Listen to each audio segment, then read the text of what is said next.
Alors, on est dans Aïn Yaakov, Masechet Brachot, à ce qu'on appelle à la lettre Yud. Il y a une agada très intéressante. Alors on nous dit Amar Rabbi Levi bar Chama. Rabbi Levi, le fils de Chama, a dit Amar Resh Lakish, au nom de Resh Lakish, le fameux voyou qui est devenu un grand Amora, Resh Lakish s'appelait Rabbi Shimon ben Lakish. Qu'est-ce qu'il dit? Alors lui, c'est un Baal Tshuva, lui, le Resh Lakish, puisqu'il était Resh Lakish et Rabbi Yochanan, quand ils étaient petits, ils ont vu Rabbi Yehuda, quand ils étaient petits. Rabbi Yehuda, c'est le dernier des Tanaïm. Donc ils sont bien plus tard, et ils se rappelaient quand ils étaient petits avoir vu Rabbi Yehuda à Nassi. Mais après, ils se sont quittés. Alors, Rabbi Yochanan, lui, il est resté dans la voie de la Torah, et lui, Resh Lakish, il a fait le tour du monde, il est devenu gladiateur. Il se battait dans les arènes à Rome, contre les animaux et contre les gens, quoi. C'était un gars de cirque. C'était un colosse, quoi. Et après, il a fait tchouva grâce à Rabbi Yochanan, pour une histoire qu'on raconte plus tard. Donc lui, il est devenu un très très grand chacham, et donc lui, il nous annonce une phrase qui est typique de lui. Il dit « Leolam yargiz adam yetzer tov al yetzer hara » Il faut tout le temps que l'homme énerve son yetzer tov sur son yetzer hara. Alors Rashi explique que ça veut dire que l'homme doit énerver son yetzer tov sur son yetzer hara. Alors Rashi te dit Sheyase milchama im yetzer hara, il faut qu'il fasse la guerre. Ça veut dire énerver son yetzer hara, c'est lui faire la guerre. Ça veut dire ne pas le laisser faire. Le yetzer hara, si tu le laisses faire, tu fais ce qu'il dit. Ne crois pas qu'il va te laisser tranquille. Tu vas lui donner le doigt, il va te prendre le bras. Donc il a pas de fin, le yetzer hara. Donc dès que tu le laisses faire, dès que tu lui fais plaisir, eh ben il en demande encore. C'est une escalade. Donc lui, il dit, Resh Lakish, que tout le temps l'homme doit énerver son yetzer tov contre son yetzer hara. Donc son yetzer tov, il lui dit quelque chose, le yetzer hara, il lui dit le contraire, et il ne doit pas dire au yetzer hara, bon, allez, tu as gagné, on va t'écouter, tu dois lui faire la guerre. Et il dit d'où on apprend ça? Il dit parce que c'est écrit dans les Tehillim. Dans les Tehillim, le Mizmor 4, le roi David, il dit Rigzou ve'al techetaou. Rigzou, mettez-vous en colère, ve'al techetaou, mais ne fautez pas. Alors c'est quoi, mettez-vous en colère? Se mettre en colère, c'est une faute. Il dit non, ça veut dire énerver votre yetzer hara pour ne pas fauter. Parce que tu l'énerves, lui il veut quelque chose et tu le fais taire. Tu lui donnes pas ce qu'il veut. Donc il a écrit Rigzou, mettez-vous en colère et ne fautez pas. Im nitzro mutav, il dit s'il a gagné le yetzer hara, c'est-à-dire que le yetzer hara il se calme, il accepte de jouer le jeu. Il dit mutav, ça va, c'est bien, tu as gagné ton combat jusqu'à la prochaine, puisque c'est une guerre tous les jours. Mais sinon, si tu n'as pas gagné le combat, il y a Sok Torah, il doit vite se dépêcher de s'occuper de Torah. Alors vous allez dire, alors dans ce cas-là, les femmes, elles ont un handicap, puisqu'elles n'ont pas de mitzvah de s'occuper de Torah. Donc comment elles vont faire? Alors justement, ça veut dire qu'elles ont une possibilité de calmer leur Yetzirara sans Torah. C'est la supériorité des femmes sur les hommes. Qu'elles peuvent calmer leur Yetzirara par raisonnement, comment dire, en étant sages. On n'a pas besoin de la Torah, comme les hommes. D'accord? Alors que l'homme, il est obligé, s'il voit que ça ne marche pas, que son Yetzirara ne s'est pas calmé tout seul, ben il est obligé de vite s'occuper de Torah. D'où on le sait, c'est la suite du pasouk. Chez Nehemar, Imru bilvavchem. Dites-vous dans vos cœurs. Qu'est-ce que ça veut dire parler dans son cœur? Ça veut dire le lève, c'est connu que le lève, c'est la pensée. Comme il y a écrit là-bas, Rabot machashavot belevish. Il y a beaucoup de pensées dans le cœur de l'homme. Donc c'est-à-dire que le cœur, il est plein de pensées. C'est lui qui sécrète les pensées. La pensée, c'est quelque chose qui est vide. C'est vide, la pensée, elle ne contient rien. Donc d'où vient ce que contient la pensée? Ben, ça vient des sentiments du cœur. Comme quelque chose que vous ressentez, ben, vous le pensez. Quelque chose que vous ne ressentez pas, ben, vous ne le pensez pas. Donc les machashavot, les pensées viennent du cœur. On les a l'inverse dans la Chassidut. Pardon? On les a l'inverse dans la Chassidut. Non, on dit ça dans la Chassidut, justement, que les rabot, marchavot, belevish, que les pensées viennent du cœur. Il y a un système intellectuel. Il y a un système intellectuel, et un système émotionnel, et après vient de là la pensée, la parole et l'acte. Donc la pensée, elle est nourrie par ou l'intellect, ou le cœur. Donc, chez les chachamim et les prophètes, etc., c'est le sechel qui va nourrir la pensée. Mais chez les gens, le commun des mortels, c'est les sentiments qui vont nourrir la pensée. Donc, quand vous vous réveillez le matin, vous vous réveillez avec des pensées qui, en vérité, viennent du cœur. Soit des pensées optimistes ou alors tristes ou d'espoir ou de projets que vous avez dans la journée, et ça vient du cœur. C'est les ragashot, c'est les sentiments qui provoquent ces marchaot. Et ça tourne. Donc c'est pour ça qu'il te dit, il s'occupera de la Torah parce que grâce à la Torah, il fait marcher son cœur. C'est-à-dire, il fait marcher ses pensées. Imru bilvavchem.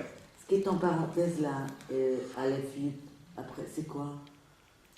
Asile. Oui, Imlav, on a dit. Sinon. Non, chez nous, il y a écrit après. Le Olam, Yargiz Adam, Yetzer Tov al Yetzer Hara, vous y êtes, Sheneema, Rigzu ve'al Teretaou. Voilà, il y a une parenthèse. Voilà, après il y a écrit Iazil. C'est quoi Ça veut dire Iazil, si ça marche. Si, I, c'est en araméen. I, si, Azil, ça marche. Et entre crochets, il écrit Im Nitzro, c'est s'il a gagné son Yetzer Hara. Son Yetzer Hara s'est calmé en le faisant taire par le Yetzer Hara Tov. Alors il dit Moutav, c'est bien. Mais Imlav, et sinon, qu'il s'occupe de Torah. Comme c'est écrit, Imru bilvavchem, dites-vous dans vos cœurs. D'accord? Il dit formidable, très bien. Iazil, si ça va, si grâce à la Torah, il a réussi à calmer son Yetzer Hara, d'accord? Imnitzro, c'est-à-dire s'il a gagné. Donc c'est déjà un stade plus difficile, puisque de le calmer tout seul, il n'a pas accepté. De le calmer avec la Torah, il n'a pas accepté. Donc ça veut dire il a donné une dose de Torah, et malgré tout, il est toujours là. Imlav, sinon, s'il n'est pas capable de se calmer avec la Torah, il craque Kriyat Shema, il ira le Kriyat Shema. C'est-à-dire, il prendra sur lui le joug de Dieu. Et quand il criera le Kriyat Shema, il doit faire le Shema Israël de toutes ses forces pour espérer que le Yetzer Hara va se calmer. Et il dit d'où je sais que c'est le Kriyat Shema, parce qu'il y a écrit dans la suite du verset Al Mishkafrem. Tout ça, c'est le même verset du Télim Dalet. Rigzu et Al Teretaou Imru bilvavchem Al Mishkafrem. C'est sur votre lit. Donc quand on parle du lit, c'est une allusion au Kriyat Shema, parce que quand on va se coucher, on dit le Kriyat Shema, parce qu'on pense à la mort. On dit. Il parle de tout le schéma à la mitad, tout le schéma. Là, il ne parle pas du Kriyat Shema à la mita, il dit Kriyat Shema tout court, en plein jour, en pleine journée, ça veut dire. Tu sens qu'il y a le Yetzirah n'a pas pu se calmer avec des bonnes idées, il n'a pas pu se calmer avec la Torah, alors il va se calmer avec la Torah, avec le Kriyat Shema. À quelle que soit l'heure de la journée, il n'a pas donné d'heure. Mais il dit, c'est une allusion au verset qui dit Al Mishkafrem, sur votre lit. Il dit Iyazil, si ça marche, c'est-à-dire que si c'est le Yetzirah, il s'est calmé maintenant grâce au Kriyat Shema, mais Imnitzro, et donc il a gagné, Moutav, tant mieux. Imlav, sinon, Yaskirlo Yom Amita, il devra lui rappeler au Yetzirah le jour de la mort. D'accord?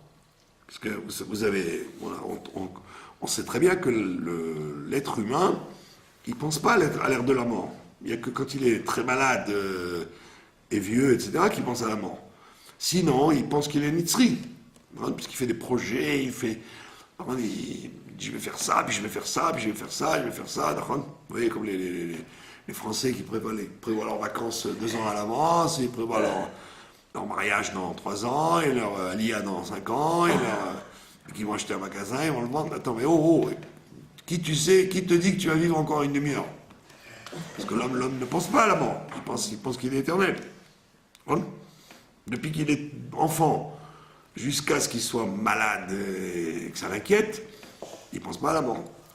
Il n'y a que les très vieux qui pensent à la mort, parce qu'ils sentent qu'ils n'arrivent plus à marcher comme il faut, ils n'arrivent plus à... Leur corps ne suit plus, quoi. Ils oublient, Mais sinon, un individu normal, il fait des projets. Viens demain, la semaine prochaine, je prends rendez-vous. Cet été, j'irai sûrement en vacances. Cet été, mais tu es fou, peut-être que tu vas mourir dans un quart d'heure. Non, l'homme ne pense pas à la mort. Donc il dit, si le Yetzirah t'embête, alors pense à la mort. Oui. Vous voyez bien, quand on est en colère avec quelqu'un, on est en... Ouais, je sais pas ce que je vais lui faire, nanana. Si tu pensais à la mort, tu dis, oulala, je pensais à la mort, j'arrêterais tout de suite de m'énerver, parce que à quoi ça sert? À quoi bon? À quoi bon? Dans quelqu'un qui est mort, vous le touchez, il est glacé. Il y a quelqu'un comme ça qui a raconté ça à la radio. Il était il a perdu sa femme dans un attentat. Du Sbarro, là-bas. Ouais. Du Sbarro. Et après, ils sont venus lui demander de reconnaître le corps. Et lui, il a dit, non, je ne veux pas voir le visage Je ne veux pas voir le visage, c'est trop pénible. Mais montrez-moi le pied, je reconnaîtrai. Par le pied. Donc on lui a soulevé le pied. Et il a dit, ça l'a plus choqué de voir le pied froid et mort, quoi, que s'il avait vu le visage. Et jusqu'à maintenant, il va chez un psychologue pour se... D'où il sait que c'est... Parce qu'il reconnaît... c'était sa femme, et peut-être ils allaient à la plage ensemble, et il voyait ses pieds, ce que je sais, moi. Il a reconnu par le pied. Et il a dit, c'est plus grave que j'ai vu le pied que si j'avais vu le visage. Et il dit, parce que ça a figé chez lui la mort, quoi. Donc, il te dit, ton Yetzirah, il t'a pas laissé tranquille avec le Kriyat Shema, il pense à la mort. Tu vas voir que ça va tout de suite te calmer. Ton Yetzirah, il va te dire, bon, arrêtons là. Et ça marche vraiment? C'est ce que la Gemara dit. Chez Nehemar, Vedomou, c'est là, comme il y a écrit, et Vedomou, et vous tairez pour toujours. Quand est-ce qu'on se tait pour toujours? Après l'heure de la mort. D'accord? Voilà, donc c'est une agada intéressante. Ouais, vous avez compris donc le processus. Resh Lakish, qui était un Balchoua, donc lui il savait très bien, puisqu'il a fait les 400 coups, il était gladiateur à Rome, là, et donc il devait faire n'importe quoi là-bas à Rome. Donc quand il est revenu et qu'il a fait tchouva grâce à Rabbi Yochanan, il est devenu un très grand Amora et donc il donne des conseils personnels qu'il a vécu. Donc il dit, l'homme doit toujours énerver son Yetzer Hara grâce à son Yetzer Tov. Il dit, si ça marche, c'est bien. Si ça marche pas, étudie la Torah. Si tu vois que la Torah ça marche pas, dis le Kriyat Shema. Si tu vois que le Kriyat Shema ne marche pas, pense à la mort. Maintenant, les écrivains du Moussard, ils disent, mais attends, si le plus radical, le plus efficace, c'est penser à la mort, eh ben, tu n'as qu'à penser à la mort tout de suite. Pourquoi on saute pourquoi on traverse toutes ces étapes? Tu n'as qu'à dire tout de suite, tu as le Tzera qui t'embête, pense au jour de la mort. Alors, les Balé à Moussard, il dit, non, ça ne peut marcher que si tu fais de la Torah, si tu as l'habitude de travailler, si tu as l'habitude d'étudier la Torah, si tu as l'habitude de dire le Kriyat Shema, là, la mort, l'idée de la mort peut te faire bouger. Et quelqu'un qui n'a ni Torah, ni travail, ni Kriyat Shema, l'idée de la mort ne le touche pas du tout. Et c'est toujours ce que j'ai observé dans les enterrements. Vous voyez, dans un enterrement, en général, quelqu'un qui va à l'enterrement, il devrait se calmer. Il devrait dire, oh là là, c'est vrai, on finit comme ça, calmons-nous. Mais oui, pas du tout. Il y a des gens qui peuvent assister à un enterrement de gens très proches. Dès qu'ils sortent du cimetière, ils peuvent vous dire, il faut ouvrir le magasin. Allez, ils peuvent se disputer et penser au business comme s'ils n'avaient rien vu du tout. Moi, j'ai vu pire que ça. J'ai vu même des gens qui se bagarraient à l'enterrement. Donc ça veut dire quoi? Ça veut dire que c'est pas l'idée de la mort qui peut faire changer les gens. C'est l'idée de la mort s'il y a eu d'abord le travail sur soi, la Torah et le Kriyat Shema. C'est vraiment un processus. C'est un processus pour être sensible à l'idée de la mort, il faut avoir traversé tout ça. Sinon, l'idée de la mort vous voyez bien, la plupart des hommes politiques ou des gens dans la vie, ils assistent à des enterrements, même horribles, de soldats ou de drames, mais ils sortent de l'enterrement, ils n'ont pas bougé d'un pouce. Pas pour autant qu'ils vont devenir philosophes, qu'ils vont dire on va se calmer maintenant. Pas du tout. On n'est pas grand-chose. Ouais, on n'est pas grand-chose.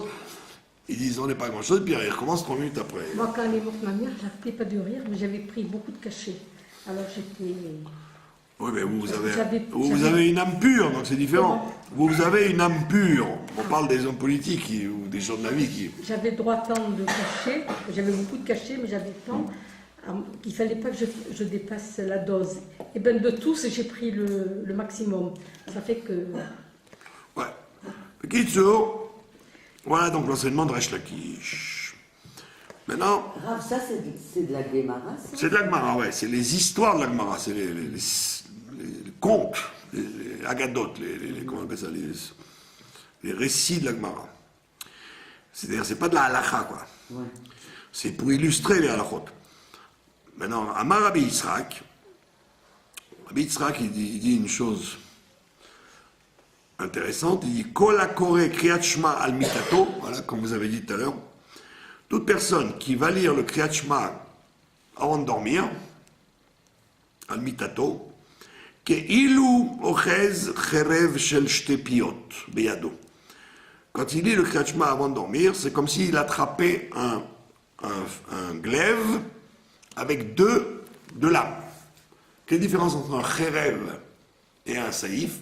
Un saïf, c'est un sabre. C'est-à-dire qu'il n'y a qu'une lame. De l'autre côté, c'est pas coupant. Comme les couteaux qu'on a, c'est coupant que d'un côté, et l'autre non. Alors que le cherev, c'est un glaive, c'est-à-dire c'est coupant d'un côté et de l'autre. Ça s'appelle deux bouches. Il y a deux lames, c'est-à-dire il y a deux côtés de lame. Chez Nehemar, comme il est écrit dans les Mizmor aussi, le Mizmor de David, Romemot el bigronam, ils vont élever, ils vont magnifier, ils vont chanter Dieu, bigronam avec leur voix, vecherev pifiot beyadam, et ils auront un glaive à 2 tranchants dans leurs mains. D'accord? C'est quoi, Ochez? Attraper. Achiza. C'est de l'hébreu... C'est l'hébreu moderne, oui, bien sûr. Ochez. on attrape. Maintenant,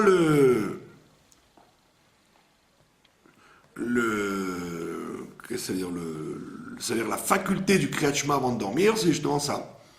De tuer les forces extérieures. C'est une ségoula, quoi. C'est pas ça fait pas partie de la Torah, de dire le Kriyat Shema avant de dormir. C'est les Chachamim qui ont suggéré cette chose-là, de peur que tu ne te réveilles pas après, le matin, ou bien de peur que tu sois... comment on appelle ça, pour que tu passes une bonne nuit, pour ne pas avoir des cauchemars, etc. C'est un sujet d'adoucir les forces du mal. C'est pour ça qu'on dit que la nuit de Pessah, par exemple, on ne dit pas Kriyat Shema avant de dormir. Parce qu'on dit que c'est une nuit de protection, la nuit de Pessah. D'accord? Donc, maintenant, qu'est-ce que ça veut dire attraper un glaive à 2 tranchants? Alors, c'est exactement le sujet de la paracha de cette semaine, Vaishlach. Attraper un glaive à 2 tranchants, la Chassidoute, elle te dit, d'après le Arizal, que quand il y a un problème quelque part, il ne faut pas seulement régler le problème dans les effets, il faut le régler dans la cause aussi. Il ne suffit pas de régler la conséquence, il faut régler la cause. D'accord? Parce que tu redis, bon voilà, il y a ça, donc il y a de l'eau qui coule, je prends un chiffon et j'enlève l'eau. Oui, mais peut-être que le robinet est ouvert. Et donc, il faut régler aussi le problème à l'origine. C'est-à-dire qu'il faut aller à la source. Il faut aller à la source du problème et à la conséquence. Les deux, il faut les régler. D'accord? Et donc, ça veut dire que si tu ne règles le problème qu'en haut, qu'à la source, ben, le problème en bas, il restera. Donc, c'est pas suffisant. Si tu ne le règles qu'en bas, le problème, il restera puisqu'il est toujours alimenté par le haut. Bon, c'est pour ça qu'on te dit qu'il faut un glaive avec 2 tranchants. Un tranchant pour couper là-haut et un tranchant pour couper en bas. C'est pour ça qu'il faut 2 tranchants. D'accord? Et c'est exactement la paracha de cette semaine, puisqu'il est écrit dans Vaishlach que Yaakov, il rencontre Esav. D'accord? Il rencontre son frère Esav. Et il te dit, Rashi, il s'est préparé à la rencontre par un cadeau, par la prière et par la guerre. Il a préparé trois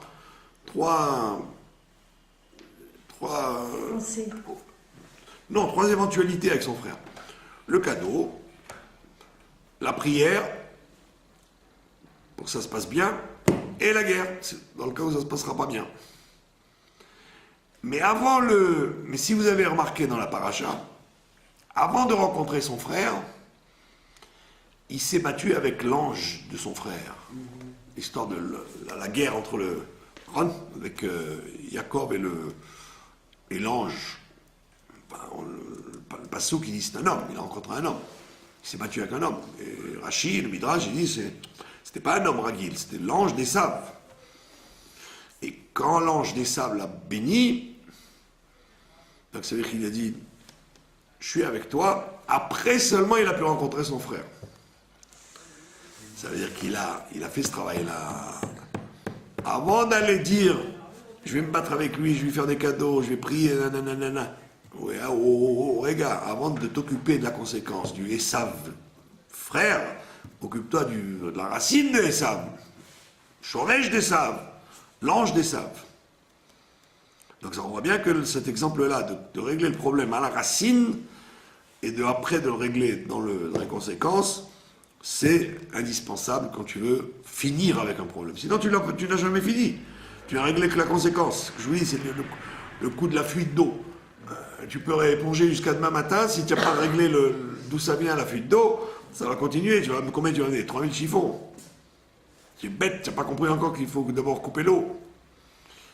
Et si tu fais que couper l'eau, ben tu vas rester dans la flaque d'eau. Il faut aussi amener les chiffons. Comme vous le savez. C'est comme du torloni, quoi. Donc ça veut dire que dans la vie, Ouais. Dans la vie, on te dit, bravo, c'est vrai, il y a un problème devant toi, règle-le. Mais ne te contente pas de le régler devant toi, règle-le à la source, pour pas qu'il revienne. Vous avez compris? Mais c'est vachement, c'est vraiment fort, quoi, je comprends. Vous avez compris? Et il te dit, la segoula de ça, c'est le kratchma avant de dormir. Ça tue les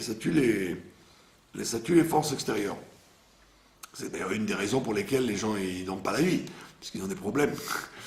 Voilà, ils ont des insomnies. Alors on dit fais kratchma avant de te coucher, ça va, c'est un soporifique, ça va enlever les insomnies. Mais dans le concret, il faut que tu règles les deux problèmes. Vous voyez, il y en a qui m'ont dit ah c'est pas intéressant. Et c'est parce que Vous voyez bien que elles n'ont pas la patience, c'est pour ça. chaque Agada, elle a une richesse. La semaine dernière, on a fait un truc extraordinaire aussi. Ah ouais. Mais oui, donc chaque fois, il y a une nouvelle richesse qui sort. Et toute la pensée juive, elle est tirée de là, de ces textes. Tous les livres, tous les midrashim, les commentaires de la Torah, le Moussar, la Chassidut, tous les livres que vous pouvez imaginer viennent de ça. Parce que vous avez l'origine de la discussion. Mais ce qui est intéressant, c'est que c'est des phrases très courtes. Voilà, c'est des phrases très courtes qui viennent en plus, qui des Teilim. Romemotel bigrona, biadam. Il a une épée à double tranchant dans la main. Quand tu dis ça, tu dis, alors, s'il avait une mitrailleuse, ce serait plus efficace qu'une épée à double tranchant. Et non, parce qu'une épée à double tranchant, ça veut dire régler le problème en bas et le régler en haut. Et dans tout, c'est comme ça. Quand vous avez n'importe quel truc qui ne marche pas dans votre vie, il faut toujours s'arranger pour régler le problème en haut et le problème en bas. Que ce soit un problème médical, un problème social, un problème psychologique, un problème, comment on appelle ça, de relationnel, etc. Tout vient de la recherche de la solution en bas et en haut. Sinon, vous ne réglez que la moitié de la chose. Et ça continuera donc toute votre vie. D'accord?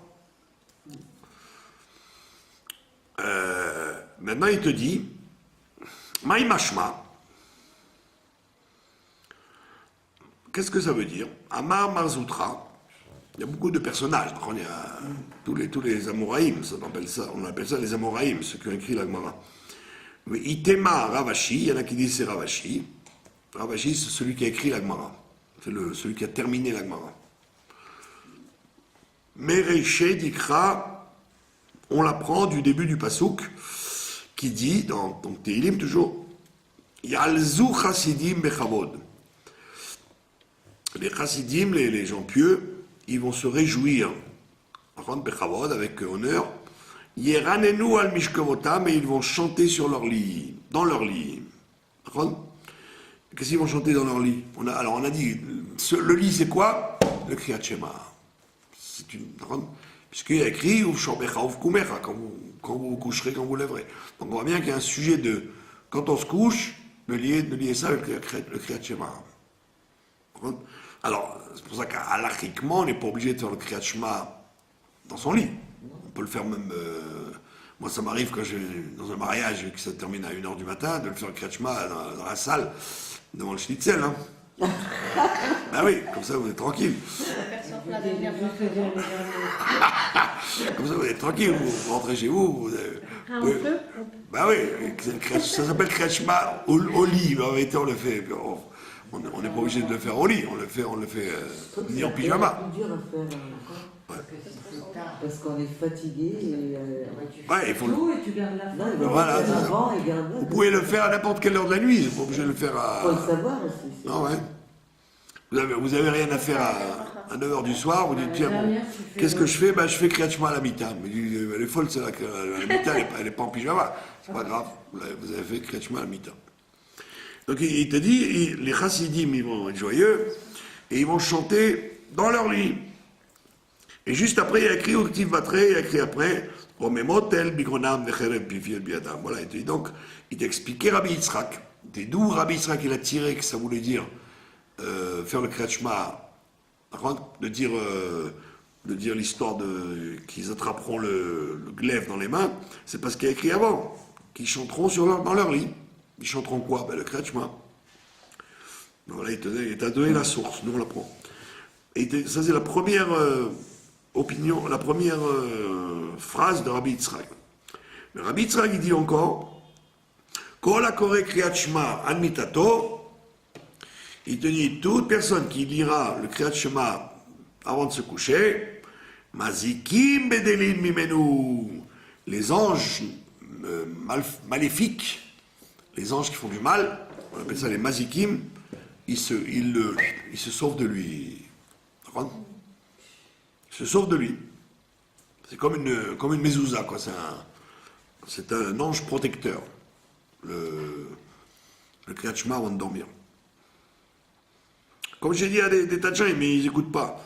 Je leur dis, si vous faites Kriyat Shema avant de dormir, vous n'aurez pas besoin de somnifères. Il y a des gens qui ont des insomnies, ils sont troublés. Etc. Alors, des fois, tu ne sais pas quelle est la cause, on te dit, mais voilà, la Torah t'a donné la cause. Fais le Kriyat Shema, tu vas voir que tu vas dormir comme un bébé, paisiblement. D'accord? C'est pas difficile à faire, c'est plus efficace qu'un somnifère. Et en plus, tu t'abîmes pas le système avec de la chimie, quoi. Et il te dit, les anges maléfiques vont le quitter s'il fait Kriyat Shema avant de dormir. Comme il est écrit, on a vu déjà ce passouk l'autre fois, où Vner et chef Yagbiou ouf. Les fils de la nuit, Yagbiou ouf. Les anges de la nuit, on les a vus comment on les appelle. Mais En ouf et la Torah. Ouf, ça veut dire voler. Ça vient de off, le ofef. Et là, qu'est-ce qu'on appelle voler? Ben, c'est la Torah. Donc ça veut dire que quand tu lis le Kriyat Shema avant de dormir, c'est comme si tu avais étudié la Torah, et ça fait s'envoler les mauvais esprits. Chez Nehemar, comme c'est écrit dans Michelet, dans les proverbes du roi Salomon, Ataïf enecha bo veinenu. Tu as fatigué tes yeux, veinenu, et il va plus être là. Qui va plus être là? Ben, l'ange maléfique. El Rechef et la Mazikin. Et qu'est-ce que c'est les enfants de la nuit? C'est les démons, les Mazikim de la nuit. D'accord? Donc on ne parle pas des Mazikim, les petits êtres vivants qui sont la nuit, comment on appelle ça, les fantômes et compagnie. On parle des Mazikim qu'on ne voit pas. On ne parle pas des Mazikim qu'on voit en Écosse et au Pays de Galles. Les fantômes et les... Pardon? On n'habite pas dans un manoir. Pardon. Voilà, on n'habite pas dans un manoir, on habite dans un endroit soi-disant civilisé, mais il y a des mazikim. C'est pour ça qu'on met des mezuzot. Mais des fois, il y a des mazikim avec les mezuzot. Donc on te dit, dis le Kriyat Shema et ils se sauvent. Ça les fait chasser. Chez Nehemar, comme il est écrit, on dit ça dans la paracha de Hazinou, dans Dvarim là-bas, où le Chumere chef, le Ketem Meriri, les combattants de Rechef, c'est-à-dire les combattants qui sont des Mazikim, le Ketem Meriri, c'est un ange, ce qu'on appelle le Satan, quoi. Ouais. Simple. Ouais, c'est le Satan qui vient casser les pieds au... Ketem Meriri, on l'appelle. C'est la même chose pour les juifs et les non-juifs, ça? Toutes ces Sûrement, ouais. sympathiques. Ben ouais. Et c'est pour ça qu'on dit que pendant les 9 jours du mois de Av, jusqu'à Tisha B'Av, il ne faut pas frapper les enfants, parce qu'on dit qu'il y a le Ketem Meriri au bout des bâtons et au bout des mains. Donc si on frappe les enfants à ce moment-là, ça va aggraver le coup qu'on va leur donner. Donc, vous voulez donner une petite tape aux gosses, avec la main ou avec un petit... Alors, à l'époque, ils donnaient avec des martinets, et ça prend des proportions que le Satan va lui faire très très mal. On appelle ça le Keter Beriri, c'est le diable, quoi, qui augmente qui augmente le problème, ça veut dire. Donc ça veut dire c'est quoi le kétéméri? C'est-à-dire, vous avez dit un mot, il est pris comme si c'était un volcan. Donc il te dit le Kriyat Shema avant de dormir, il fait fuir tous ces mauvais éléments. D'accord? Alors, il y en a qui se moquent de tout ça, là, qui disent ouais, c'est de la superstition, c'est des trucs de magie noire des juifs, etc. Mais en réalité, on crée par nos pensées, nos actions, nos paroles, on crée des mazikim. Ou alors ils sont là, ils sont là. Ils étaient là avant. Ah ouais. Voilà, pas de questions là-dessus. Mais si on fait tchouva, on peut les enlever. Non, ils te disent, voilà, quand tu fais Kriyat Shema avant de dormir, tu les enlèves. Oui, mais si on s'énerve par exemple à 10h du matin, on va pas se le traîner jusqu'au Kriyat Shema, on peut pas faire autre chose avant. Non, mais il te dit avant, c'était pas le. Non, on parle de ce. Pas le Voilà. Shema Lamika. Voilà, c'est ça. Ce qu'on a dit On parle des mazikim qui viennent de. la nuit. Non, le soir, ouais. Voilà, pas de questions. C'est fascinant. Je crois pas qu'on. Je crois qu'on va faire le schéma avec beaucoup de. Voilà, on va sauter la lettre 11, on va faire la lettre 12. Yudbet. Alors, il nous dit dans la lettre Yudbet, Amar Esh Lakish, encore lui. Amar Esh Lakish, ou alors il y a une autre version qui dit Rabbi Shimon ben Lakish. D'accord? Qu'est-ce qu'il dit? Kol haosek batorah yisurim bedelin emenu. Toute personne qui s'occupe sérieusement de la Torah, les malheurs le quitteront. Les malheurs le fuient, ça veut dire. Alors, comme on a vu plusieurs fois, les malheurs, c'est pas forcément des malheurs, comment on appelle ça, des drames. C'est pas la Shoah ou l'Inquisition, les malheurs. Les malheurs, ça veut dire les ennuis de la vie. Et celui qui sait que ma Torah, les ennuis de la vie vont le quitter. Ça veut dire qu'il va dans un bureau, le bureau est ouvert. Et il rentre, la jeune dame lui dit « Bonjour monsieur, elle le reçoit bien. » Il a les papiers qu'il faut. Il reste pas longtemps. Il fait pas froid.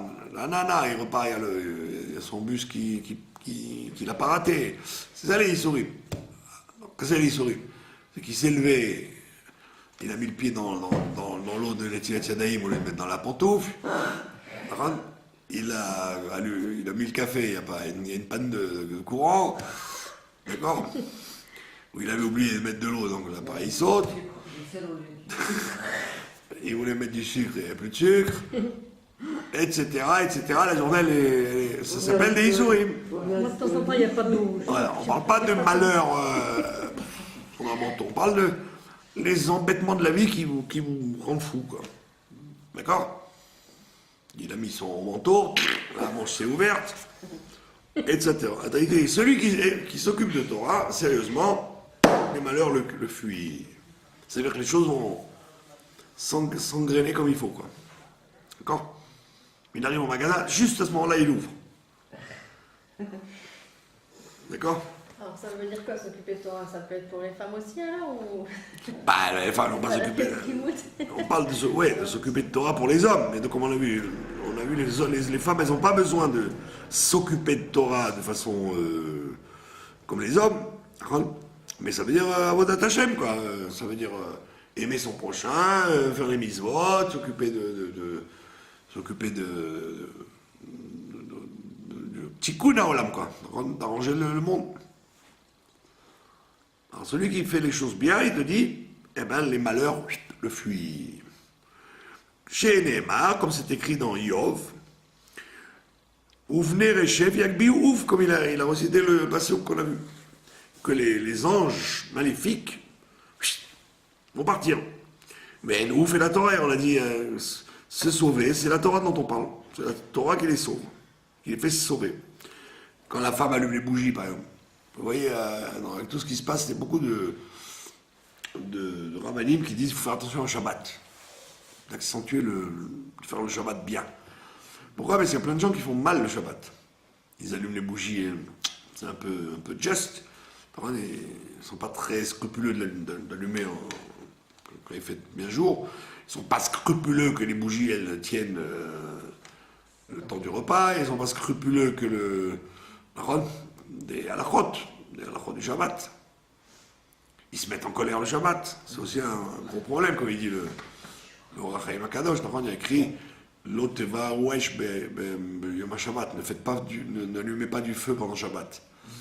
Alors il dit on ne parle pas du feu. Ça on sait bien qu'on n'a pas le droit d'allumer le feu. L'oteva wesh, ne vous mettez pas en colère les rêves Shabbat. Parce qu'en général, les rêves Shabbat, les gens ont tendance à se mettre en colère. Ah, tu n'as pas pris ça, mais on a oublié de ça.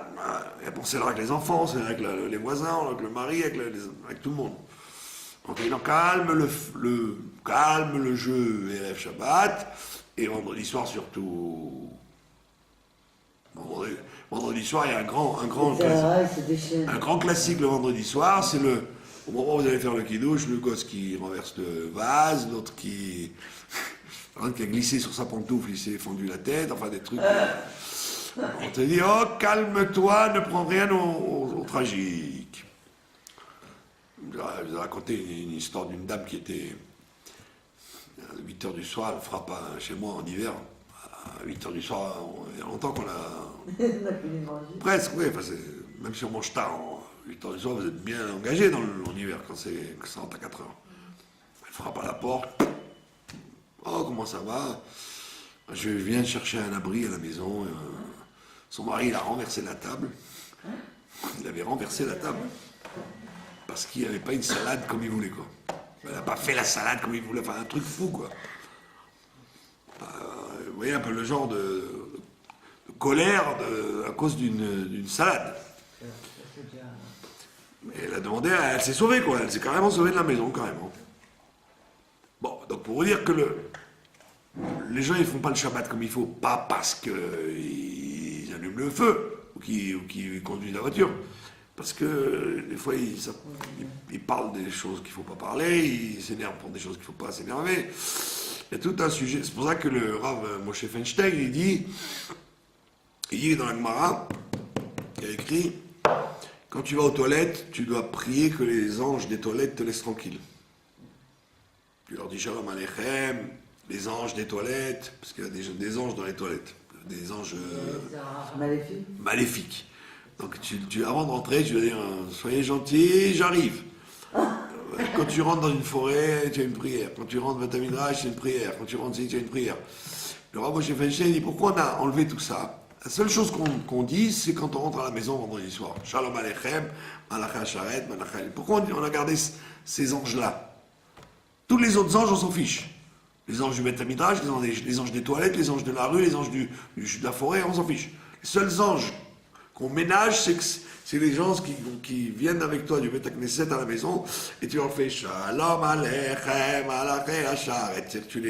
Tu les ménages. Donc c'est important. Parce que c'est les anges, parce que le Midrash il te dit, parce que l'ange, il y a un ange qui dit oh, j'espère voir la même table la semaine prochaine. Et s'il y a le balagan, que la table n'est pas mise, que tout est en désordre, l'ange il dit j'espère voir la même pagaille la semaine prochaine. Et l'autre il répond amen. Donc on ménage ces anges. Alors moi j'ai dit pourquoi on a gardé ces anges-là et les autres non? Il dit parce que les autres on s'en fiche. Alors que les anges du Shabbat, c'est une catastrophe s'ils sont pas comme il faut. Ça te pourrit le Shabbat, donc la semaine, etc. Donc on voit bien que donc ouais, vous me disiez c'est quoi pour la femme parce qu'elle n'étudie pas la Torah de façon fixe. Ben c'est tout ça.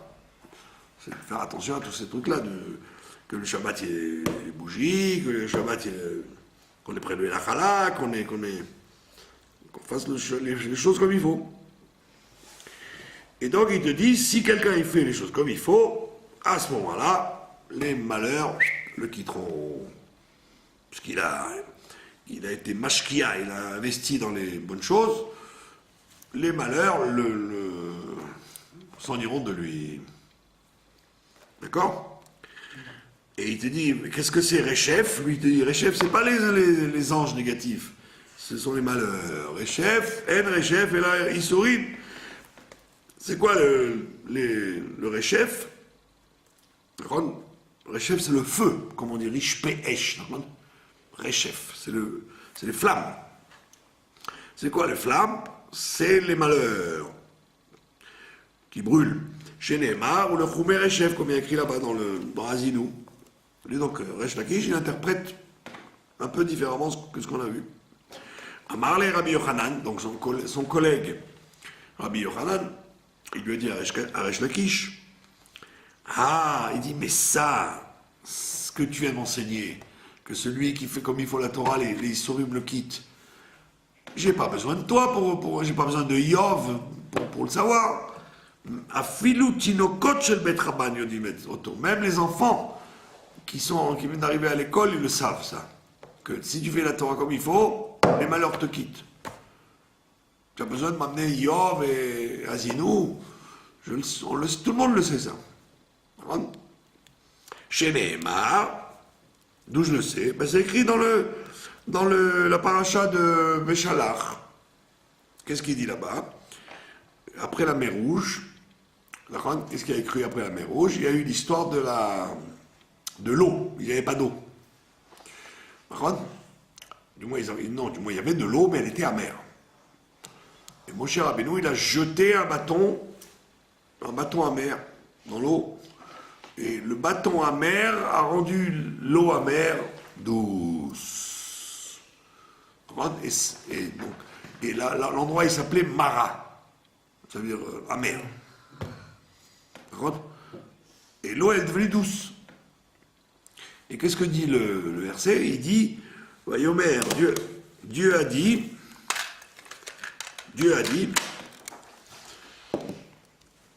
Im Shamoa Tishma, si tu écoutes le Kol Hashem, la voix de Dieu, et l'Okecha, Vayashar Beinav Taaseh, que tu fais les choses droites à ses yeux,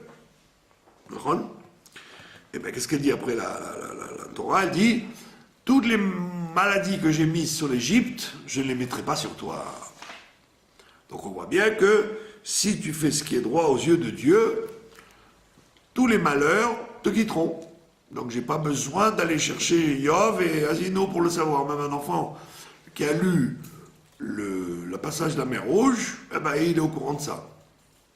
C'est comme ça, Rabbi Yochanan répond à Resh Lakish.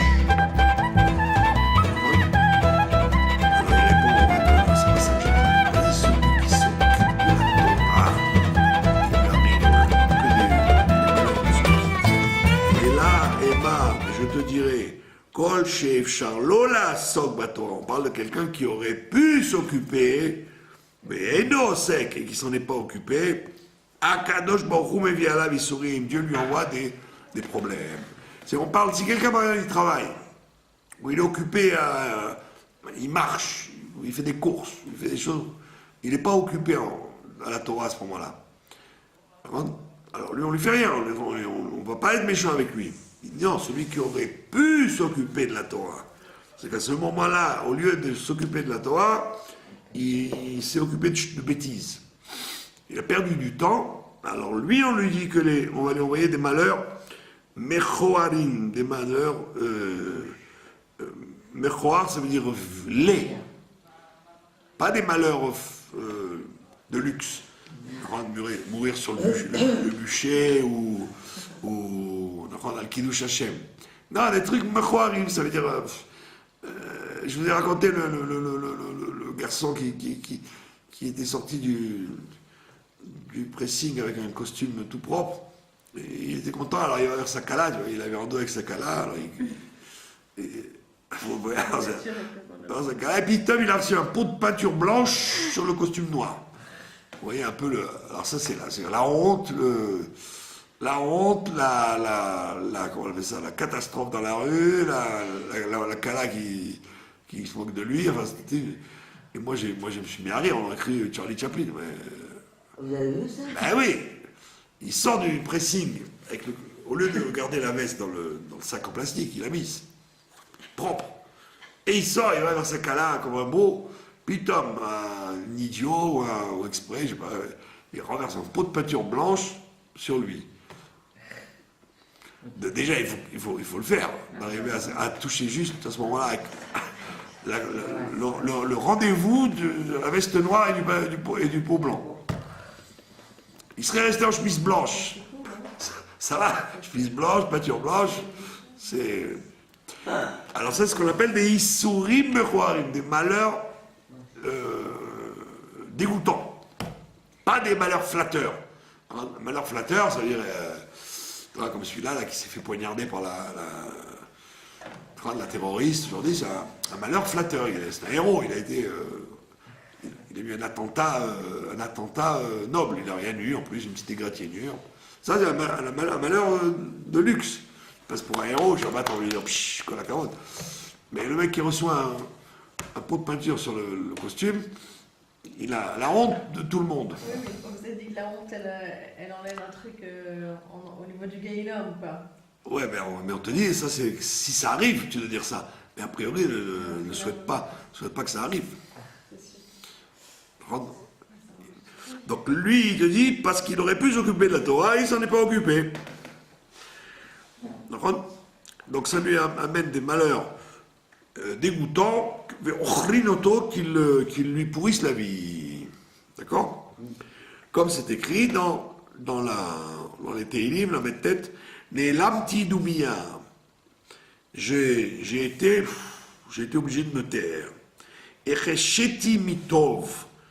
Je me suis tu à cause du bien que j'ai reçu. Uche'evi nekar. Et à ce moment-là, ma douleur est partie. Donc on voit bien que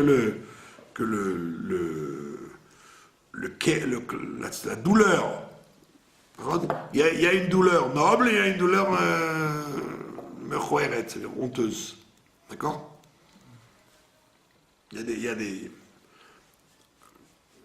Il peut y arriver un problème, mais qui n'est pas honteux.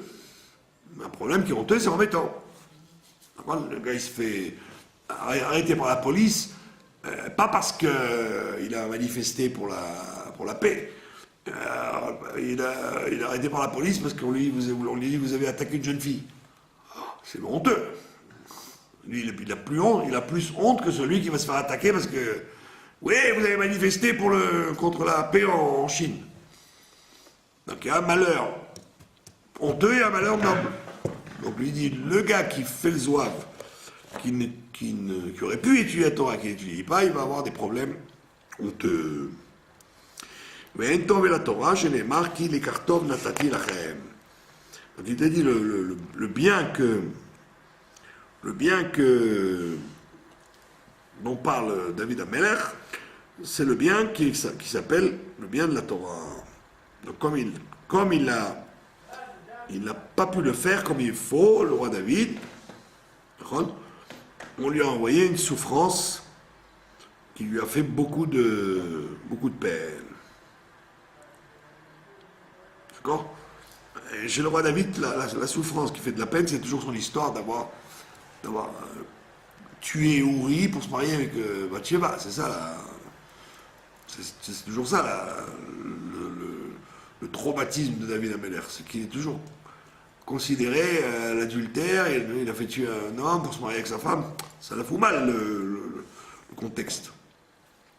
D'accord? Donc on voit que d'après Resh Lakish et Rabbi Yochanan, on parle de quelqu'un qui aurait pu faire comme il faut et qui n'a pas fait comme il faut. J'ai pas compris. On parle de David là, mais la dernière. Non, on a donné l'exemple de David. Que David, lui, dit, comme j'ai abandonné ton bien, c'est-à-dire la Torah, alors j'ai eu un problème honteux qui m'a attaqué. Il a abandonné puisqu'on avait lui, vu il la dit. dernière fois qu'à part toutes les heures de la nuit, il était en train d'étudier. Alors il dit, sûrement que, pourquoi on m'a accusé de cette chose-là d'adultère avec... parce que sûrement j'ai dû abandonner la Torah quelque part. Lui, David, il était toujours à se culpabiliser. On n'a pas dit qu'il avait raison. Il se remettait en question. Voilà, toujours à se remettre en question. Amar Rabbi Zera, Vitema Rabbi Hanina bar Papa. Bo Uré. Il dit, viens et regarde, viens voir. Chez Log Midat Akadosh Baruch Hu Midat Basar Vadam. Le comportement de Dieu n'est pas comme le comportement des hommes.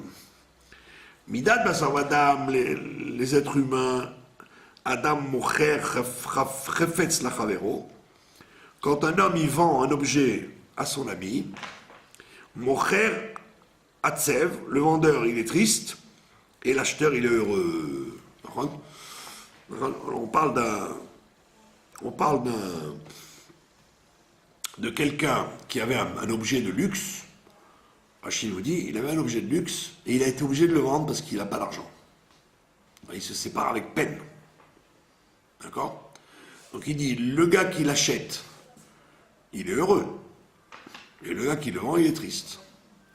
Ça, c'est comme ça dans la vie. Quand il y a un objet de luxe dont tu es obligé de te débarrasser. Aval Akadosh Baruch Hu Enoken. Dieu, il n'est pas comme ça. Nathan, Laem Torah, Israël, il a donné la Torah au Bnei Israël. Mais Samar, et lui-même, il était heureux. C'est-à-dire nous, on est censé être heureux d'avoir reçu la Torah. Et lui, il est aussi très heureux de nous l'avoir donnée. D'accord? Chez Nehemar, comme il y a écrit dans Michelet, qu'il est kartov natati lachem. Je vous ai donné une bonne part. Je vous ai donné une bonne part, c'est la Torah. Alta azomu, je vous en supplie, ne l'abandonnez pas. D'accord? Vous connaissez l'histoire avec Rabbi Nachman de Breslav. Quand il a rencontré Napoléon à Bonaparte, général Bonaparte, à Akko.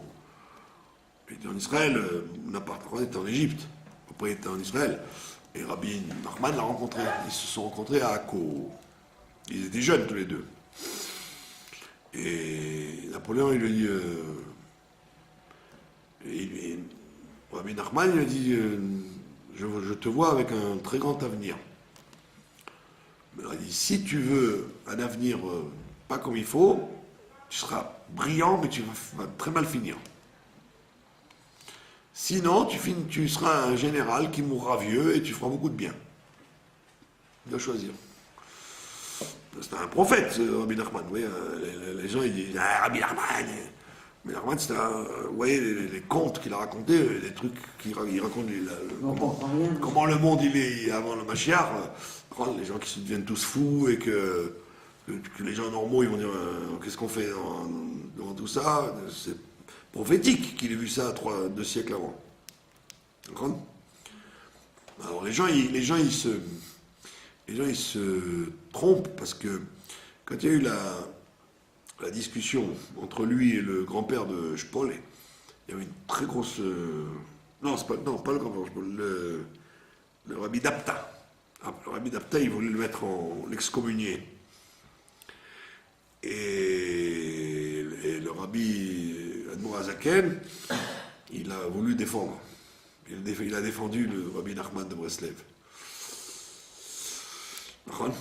Et il écrit dans ses lettres, le Rabbi Admor Azaken, il écrit, c'est un bachour, parce qu'il était très jeune, c'est un bachour et tout ce qu'il dit est caché, et tout ce qu'il dit est juste. Alors, si le Admor Azaken il dit sur lui que tout ce qu'il dit est juste, c'est-à-dire que moi je dis c'est un prophète, quoi. Et donc il lui dit à Napoléon, à Bonaparte, il lui dit, tu choisis, ou tu seras un homme qui va faire beaucoup de bruit, mais ça va très mal finir, ou alors tu seras un vieux général qui fera du bien, mais qui va être inconnu. Alors il dit, oui, bon d'accord, je retiens. C'est un idiot alors. Et il lui a dit, l'ambition. L'ambition, il y en a qui préfèrent ça, être célèbre, même s'il doit mal finir. Hein. Et il lui dit, attends. Et il lui dit, d'où tu sais tout ça? Il dit, tout est écrit dans la Torah. Il dit, quoi? Et il dit, moi je suis écrit dans la Torah? Il dit, oui. Il dit, où je suis écrit? Il écrit, voilà, il y a écrit, qui l'écartov, une bonne part, je vous ai donné. La kartov, c'est Bonaparte. Waouh. Une bonne part, il a dit. Tu as écrit dans la Torah. Qui Incroyable. les cartons, Natati Lachem. Je vous ai donné un bon appart. D'accord. Et c'est à lui de se comporter comme il faut. Et alors, il était très impressionné par l'interprétation de Rabbi Nachman. C'est bien ou pas? Voilà. Très peu. On verra plus tard. Alors là, après, vous allez voir, ça va être très intéressant.